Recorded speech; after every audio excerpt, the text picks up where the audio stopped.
Suruhanjaya Pilihan Raya SPR sebelum ini tetapkan Hari Pengundian Pilihan Raya Kecil PRK bagi kerusi Parlimen Batu Sapi pada 5 Disember. Bagaimanapun dengan kenaikan kes COVID-19 di Sabah selepas pilihan raya negeri diadakan bulan lepas, terdapat kebimbangan sekaligus timbul cadangan agar ia dibatalkan.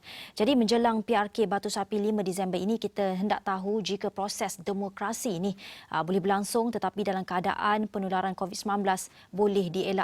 Bersedia di talian melalui Skype adalah pensyarah pengajian sains pentadbiran dan pengajian polisi UiTM Mujibu Abdul Muiz. Encik Mujibu, terima kasih kerana sudi bersama Buletin Awani. Wajarkah semua parti tidak mencalonkan calon di PRK Batu Sapi dan capai konsensus dalam memberi kemenangan tanpa bertanding kepada parti warisan? Bagaimana saudara Mujibu melihat perkara ini? Ya, Gigi ya. Saya rasa memang ada kewajaran yang jelas di situ ya, disebabkan pengajaran daripada PRN Negeri Sabah dan juga sudah tentulah dengan kes COVID yang masih lagi mencecah 3 angka yang tidak menunjukkan tanda-tanda surut daripada kes-kes baru yang terus meningkat. Maka memang konsensus itu diperlukan. Apatah lagi dalam keadaan sekarang politik memerlukan semacam kerjasama dan juga perlu ada sesuatu dilakukan untuk meredakan suhu politik yang terlalu membahang sekarang ini. Maka barangkali memberikan laluan secara gentleman kepada penyandang di Batu Sapi untuk tidak dicabar dan parti-parti lain untuk tidak bertanding dalam pilihan raya itu barangkali satu tindakan yang baik yang perlu dilakukan.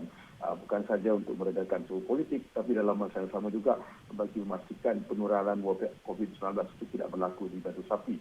Apatah lagi sandakan Batu Sapi yang berada di sandakan itu adalah satu kawasan yang berada di dalam zon merah dan sudah tentulah tindakan ini sedikit sebanyak mampu menyelamatkan keadaan di sana dan sekaligus tidak memberikan peluang untuk adanya penularan baru disebabkan pilihan raya kecil Batu Sapi yang akan berlaku pada 5 Disember kelak.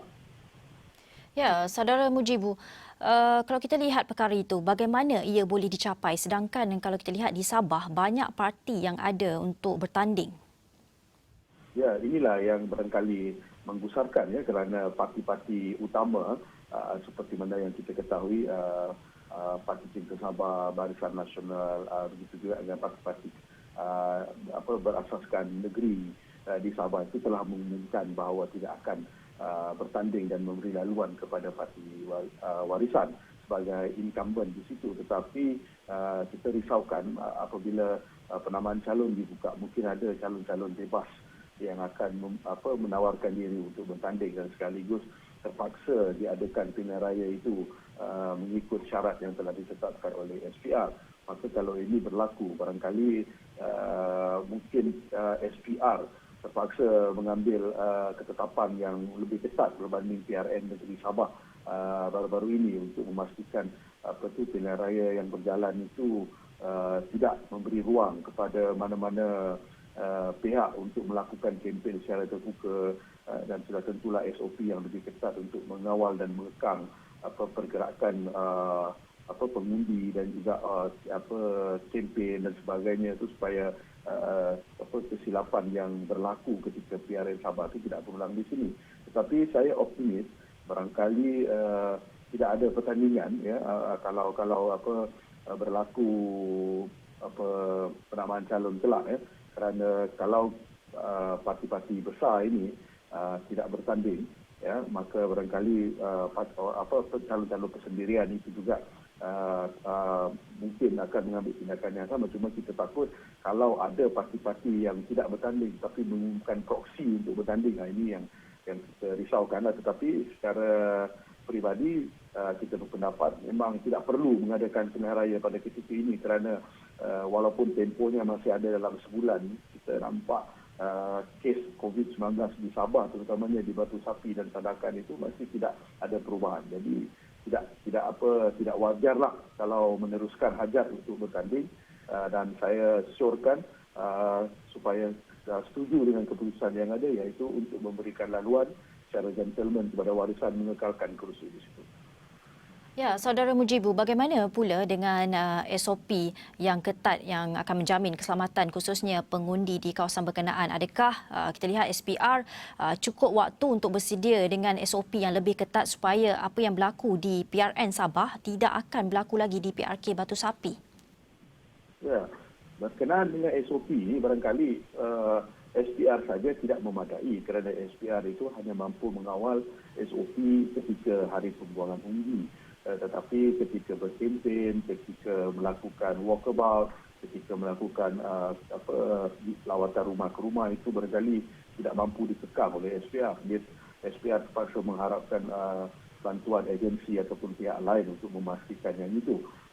Saya rasa dalam konteks masa itu mungkin cukup kerana dalam tempoh sebulan ini dan juga keadaan PRK yang bersifat lokaliti hanya melibatkan Batu Sapi saja, maka mungkin SPR mampu menanganinya sebagaimana yang telah berlaku di PRK Cini dan juga PRK Slim.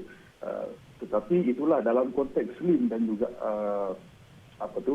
Cini, dia tidak boleh disamakan dengan Batu Sapi kerana ada perbezaan-perbezaan yang tertentu yang tidak mampu dilakukan secara blanket di Batu Sapi dengan meniru apa yang telah dilakukan di Slim dan di sini. Disebabkan Batu Sapi ini lokalitinya begitu berterabur, ya, ada kawasan yang di luar bandar, di pinggir bandar, di dalam bandar. Jadi itulah yang merisaukan berbanding dengan di sini dan juga di Slim. Tetapi itulah kalau berlaku juga PRK dan ada pencalonan daripada mungkin pihak-pihak yang parti bebas, ya, ataupun calon bersendirian yang bertanding untuk itu, maka mau tidak mau, suka tidak suka, memang SPR terpaksa mengetatkan prosedur. Barangkali mungkin juga boleh memikirkan kaedah-kaedah lain yang memudahkan pengundi supaya pengundi tidak perlu hadir ke Dewan Pengundian membuang undi secara fizikal, tapi memikirkan kaedah-kaedah lain, seperti undi maya ataupun barangkali ada undi bergerak, undi setempat, ya, kerana PRK ini boleh dikawal kerana kita kata tadi dah, dia hanya melibatkan satu kawasan parlimen saja berbanding dengan PRN Negeri Sabah yang melibatkan keseluruhan Negeri Sabah.